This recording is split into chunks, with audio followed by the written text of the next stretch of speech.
I'm Dr. Josh, and this is an example lower body workout that you could do at home pretty comfortably.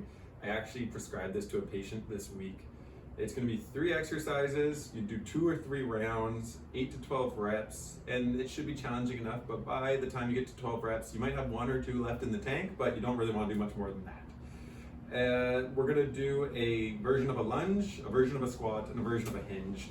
My patient was having some pain, so we regressed these all to exercises that were comfortable for them. Today, in this little workout, we're going to do a split squat, a counterbalanced squat, and we're also going to do a glute bridge, playing around with one leg versus both legs. So, for the split squat, we set up like we're going to do a lunge. We make ourselves nice and tall, and then we just squat down to the pad and then back up, or rather lunge down to the pad and then back up. The feet don't move though. The most common mistake I see with this is we try and cheat it by putting all of our weight on our back leg, makes it easier. I don't want you to do that for these, so shift the weight forward and then try and tap your back toe. And that'll give you a feel for how much weight should be on your front leg. And keep that feeling, put about 10% of your weight on your back leg and then do the exercise again. And you'll really work that front leg. So that's your split squat. Next, we were gonna do a counterbalanced squat. This one's great for all my folks who work at a desk or maybe have something going on with their mobility. And sometimes I'd even say put something under your heels to make it even easier. But basically, we're gonna use a light weight, hold it out in front of us. And I've actually had some of my patients, even with some shoulder pain, do this and they find it's pretty comfortable still. Hold it out in front of us, and then you can squat nice and deep and then come back up.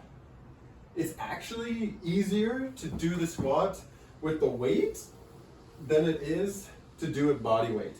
So when I do body weight, I have to compensate by folding forward a little bit to get my weight forward.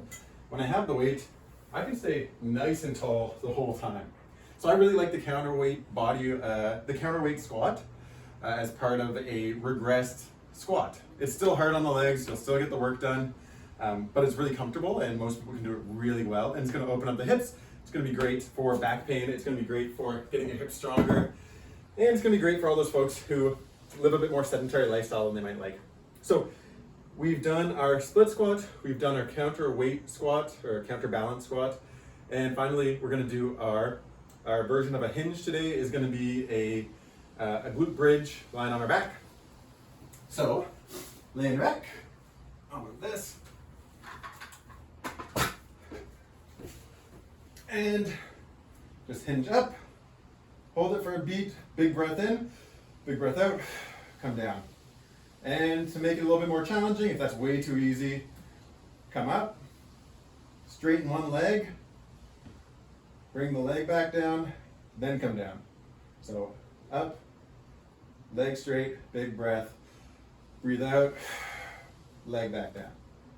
Then up, leg straight, big breath, breathe out, leg back down. If this is too easy, and then you go to here, and you immediately dump into the side that you're lifting, and you have this huge twist in your hips, it means you're not quite ready for it, or you need a bit more practice. So instead, go up and just hold it for 3 or 4 big breaths until you're more comfortable, or do like a staggered stance. Go up and try and keep the hips squared up.